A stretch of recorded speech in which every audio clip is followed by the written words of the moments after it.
Madame, mademoiselle, monsieur, bienvenue à Metro News. Voici l'essentiel des titres qui seront développés aujourd'hui.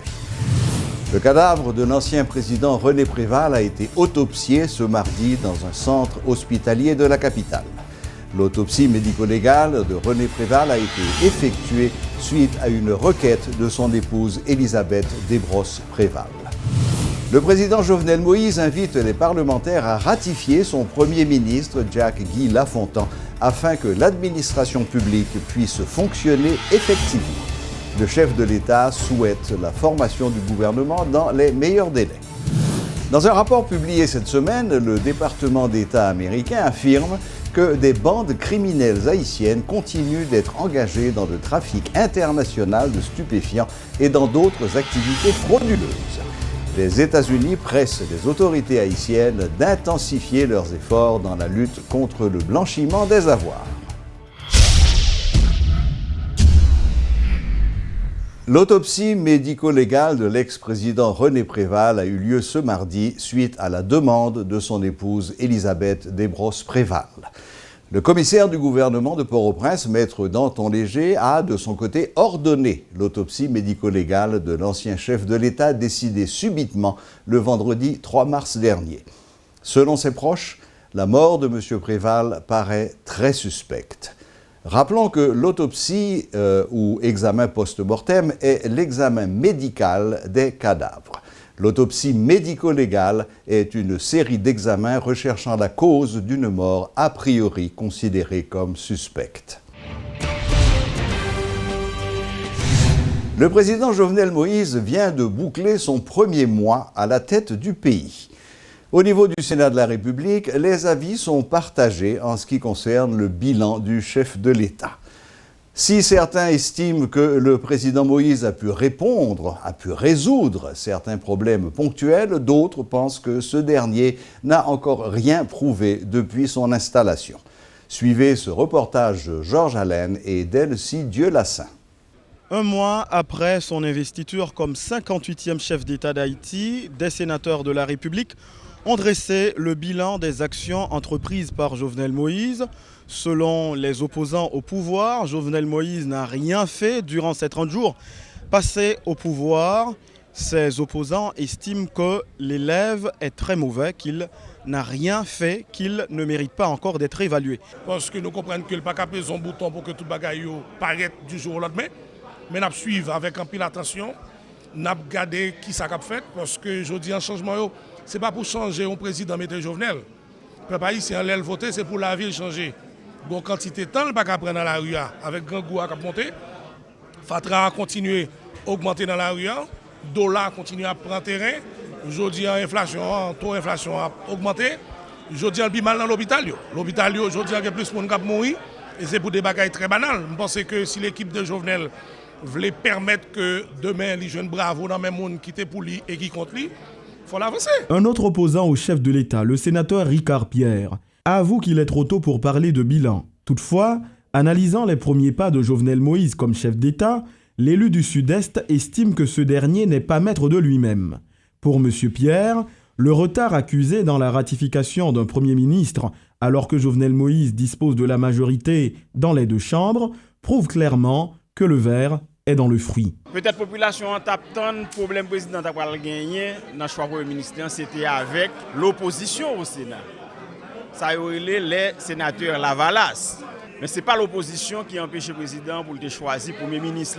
Jusqu'à présent, le président fait un choix d'un Premier ministre. Il semble encore que pourquoi accorder violon dans le niveau sénateur et allié qui supporte le président.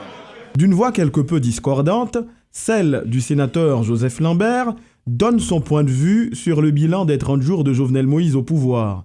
Pour l'élu du Sud-Est, de petites actions ont été entreprises. Mais sortir du ponctuel pour arriver au structurel, c'est ce qui est essentiel aujourd'hui. Résoudre 2-3 problèmes ponctuels, mais contre par exemple dialyse dans l'hôpital l'État d'Haïti, pour moi-même, c'est un bail positif. Mais cependant, c'est encore du saupoudrage. Parce que la question de fond, pour qu'on véritablement traiter, et c'est sur cette base que je dis faut que nous inscrivions l'intervention dans le cadre d'une stratégie globale de résolution de problèmes et de solution à problèmes majeurs qui ont traversé la société haïtienne dans toutes dimensions. Avis donc variable au Sénat de la République sur les 30 jours passés par Jovenel Moïse au pouvoir. Les sénateurs sont unanimes à reconnaître que le pays a besoin aujourd'hui d'une nouvelle équipe gouvernementale et c'est à Jovenel Moïse qu'il revient de tout faire pour que son Premier ministre nommé, Jacques-Guy Lafontan, trouve la bénédiction des parlementaires. C'était Georges Alain et Elécie Diolassin pour Télémétropole depuis le Parlement. Le chef de l'État haïtien, Jovenel Moïse, souhaite la formation du gouvernement dans les meilleurs délais. Il invite les parlementaires à ratifier son Premier ministre, Jacques-Guy Lafontan, afin que l'administration publique puisse fonctionner efficacement. M. Lafontan poursuit de son côté les négociations politiques préalables à la présentation de son énoncé de politique générale. Le Sénat devrait ce mardi former une commission spéciale devant analyser les documents du Premier ministre nommé.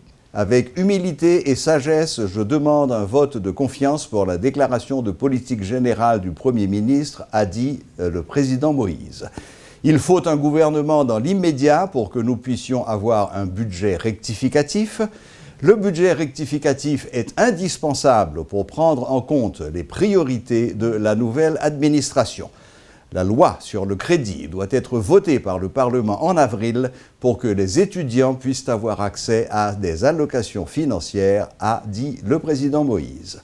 Le Premier ministre Lafontan a promis de former un gouvernement d'ouverture. Les négociations avec les leaders des groupes parlementaires et les dirigeants des partis politiques se poursuivent autour de la formation du gouvernement.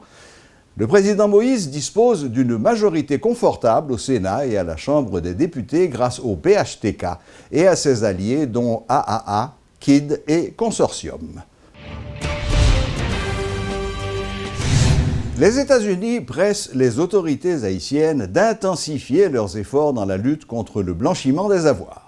Dans son dernier rapport sur le blanchiment d'argent et les crimes financiers, le département d'État américain affirme que des bandes criminelles haïtiennes continuent d'être engagées dans le trafic international de stupéfiants et dans d'autres activités frauduleuses. Les cartels régionaux de la drogue et du blanchiment d'argent utilisent des courriers haïtiens, principalement via des itinéraires maritimes, et qu'une grande partie du trafic de drogue passant par Haïti est reliée aux États-Unis, peut-on lire dans ce rapport. La faiblesse du système judiciaire haïtien rend le pays vulnérable à la corruption et au blanchiment d'argent, précise le rapport 2017 International Narcotics Control Strategy Report. Le ministre du Commerce met en garde la population en ce qui concerne la consommation des huiles de cuisine usagées importées telles que cela se développe dans certaines régions du Grand Nord. En attendant de freiner l'importation de ces produits, le ministère, de concert avec d'autres institutions, dont l'Administration générale des douanes, le ministère de la Santé ou encore le ministère de l'Agriculture, à travers la direction de la quarantaine, annonce qu'il va sévir contre tous ceux qui s'adonnent à des activités illicites, contrevenant ainsi aux normes sanitaires et sécuritaires relatives à la vente de produits sur le marché. Aucun produit synthétique ne circule sur le territoire national. L'annonce en a été faite ce mardi par le ministère du Commerce et de l'Industrie. La directrice du Bureau de contrôle de qualité du ministère a apporté ce mardi des précisions sur ce dossier. Roberta Jean-Baptiste affirme qu'aucune plainte formelle n'est parvenue au ministère. Toutefois, suite à certaines rumeurs, des travaux de recherche sont effectués actuellement dans plusieurs zones du pays. Entre-temps, des vidéos circulent sur Internet montrant des produits synthétiques sur les marchés haïtiens ou dans les ménages. L'Union des femmes à mobilité réduite d'Haïti déplore la situation des femmes handicapées dans le pays à l'occasion de la célébration de la Journée internationale des droits de la femme le 8 mars. Lors d'une conférence de presse de ce mardi, la coordinatrice générale de cette association, Désir Swanette, demande à l'État haïtien de prendre ses responsabilités face à cette catégorie de femmes qui n'a jamais pu intégrer la société. En Haïti, il existe peu de données méthodologiquement fiables sur la situation des personnes handicapées pour orienter les actions en leur faveur. Malgré la ratification de la Convention des Nations Unies relative aux droits des personnes handicapées. En effet, l'accès des services sanitaires, scolaires entre autres, est quasiment impossible pour ces dernières, ce qui amène l'Union des femmes à mobilité réduite à tirer la sonnette d'alarme concernant la situation de cette catégorie de personnes au sein de la société, et cette structure entend profiter de la Journée internationale des droits des femmes pour réfléchir sur leurs conditions dans le pays. Nous choisissons de faire un bilan sur la convention ça par rapport à problème femmes handicapées. Femmes handicapées victimes de toute qualité de violence qui chita sur handicapé et qui chita sur sexe. En outre, cette structure demande au ministère à la condition féminine et aux droits des femmes d'inclure la thématique des femmes handicapées dans la politique nationale d'égalité des genres ratifiée par le gouvernement haïtien en mars 2015. C'est ça que fait nous parler d'amélioration de conditions de vie femmes handicapées. Parce que nous, là, nous mentionnons bilan négatif, bien sûr, auquel nous avons dit à 90% négatif. Nous avons demandé l'État haïtien travaille pour améliorer conditions de vie femmes handicapées.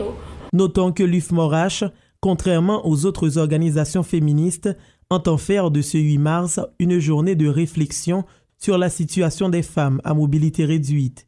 À entendre ses responsables, faire la fête ne résoudra pas les divers problèmes auxquels elles font face depuis toujours.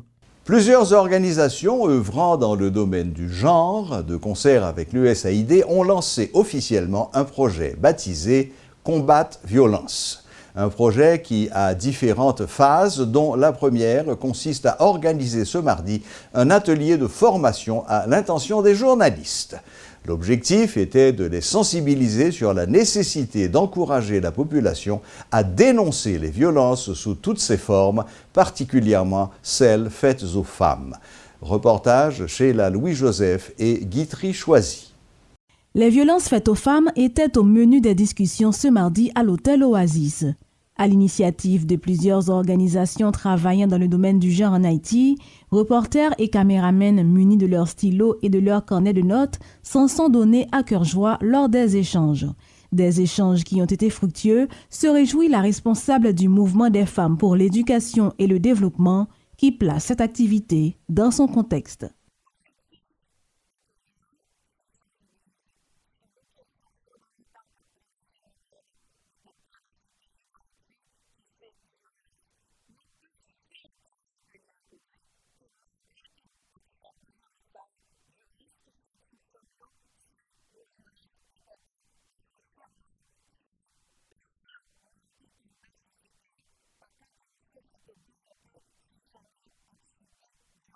D'où la nécessité pour les journalistes de continuer à attirer l'attention de la population sur cette problématique et de l'encourager à la dénoncer. Considérée comme le quatrième pouvoir, la presse a un important rôle à jouer dans le traitement des informations liées aux actes de violence, n'ont eu de cesse de répéter les organisateurs. Là-dessus, Anne-Marguerite Auguste de la TNH fait le point.